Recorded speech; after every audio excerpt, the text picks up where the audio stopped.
Assalamualaikum warahmatullahi wabarakatuh. Selamat pagi semuanya. Bagaimana kabar kalian hari ini? Semoga kalian semua selalu dalam keadaan sehat ya. Hari ini kembali lagi bertemu dengan Bu Fatin. Kita akan sama-sama belajar. Kita akan belajar tematik tema 8, subtema 3, muatan pelajaran matematika 1 dengan materi menyajikan data dalam bentuk diagram. Menyajikan data dalam bentuk diagram. Pada pertemuan kali ini kita akan membahas yang pertama, cara mengumpulkan data. Yang kedua, membaca data dalam bentuk diagram. Yang ketiga, menyajikan data dalam diagram. Dan yang keempat, menafsirkan data yang disajikan dalam bentuk diagram. Ada 4 pokok bahasan yang akan kita pelajari hari ini. Langsung saja untuk yang pertama, yaitu cara mengumpulkan data. Data adalah catatan informasi mengenai suatu hal. Misalnya, data jenis pekerjaan orang tua siswa kelas 3. Pengumpulan data dapat dilakukan secara langsung maupun tidak langsung. Berikut ada beberapa cara untuk pengumpulan data. Yang pertama, dengan cara wawancara. Kegiatan tanya jawab antara pewawancara dengan narasumber. Cara yang kedua yaitu dengan pengamatan langsung. Kita langsung mengamati data yang kita butuhkan. Dan yang ketiga menyebar kuesioner.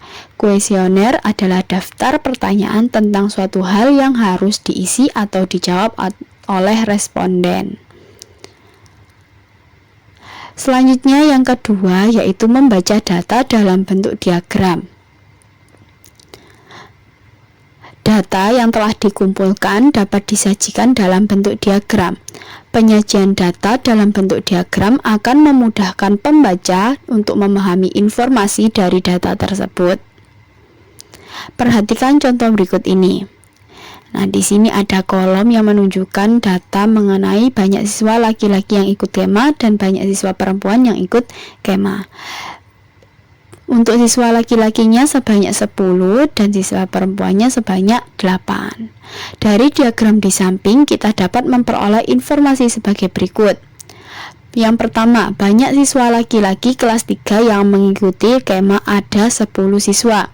Yang kedua, banyak siswa perempuan kelas 3 yang mengikuti kema ada 8 siswa. Jumlah siswa laki-laki dan perempuan kelas 3 yang mengikuti kema adalah 10 laki-laki ditambah 8 perempuan sama dengan 18 siswa.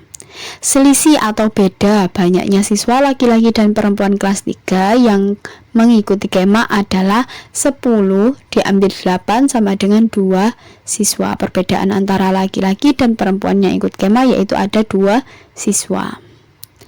Selanjutnya yaitu pembahasan yang ketiga, menyajikan data dalam diagram. Menyajikan data dalam diagram. Ingat, data yang telah dikumpulkan akan lebih mudah dibaca jika disajikan dalam diagram. Perhatikan contoh cara menyajikan data dalam bentuk diagram berikut. Cara yang pertama yaitu tabel banyak anggota pramuka di setiap barung yang mengikuti kema.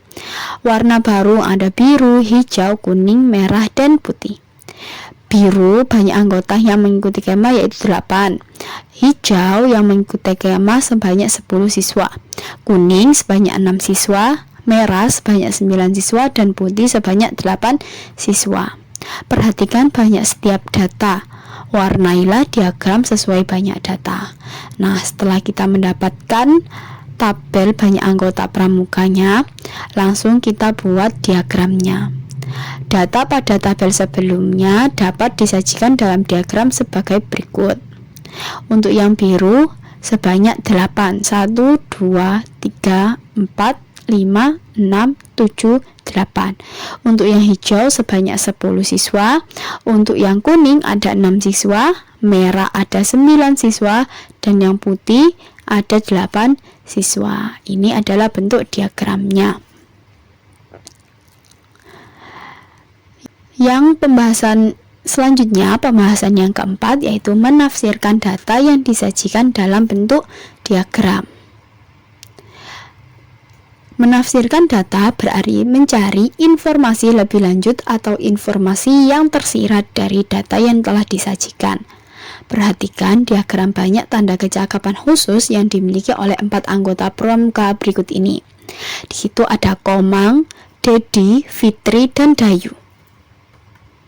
Dari diagram tersebut kita dapat mengetahui Komang memiliki 6 tanda kecakapan, Dedi memiliki 8 tanda kecakapan, Fitri memiliki 8 tanda kecakapan, dan Dayu memiliki 10 tanda kecakapan.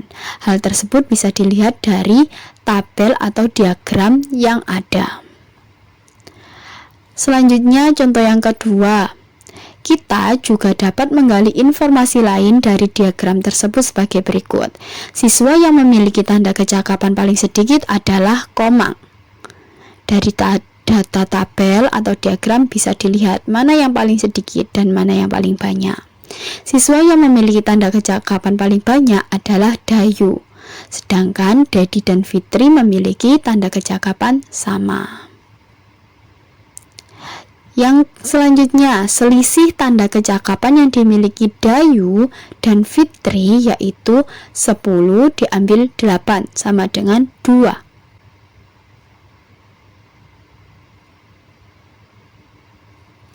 Jumlah tanda kecakapan yang dimiliki keempat siswa adalah 6 milik Komang, 8 milik Dedi, 8 milik Fitri, dan 10 milik Dayu, sehingga jumlah totalnya yaitu 32.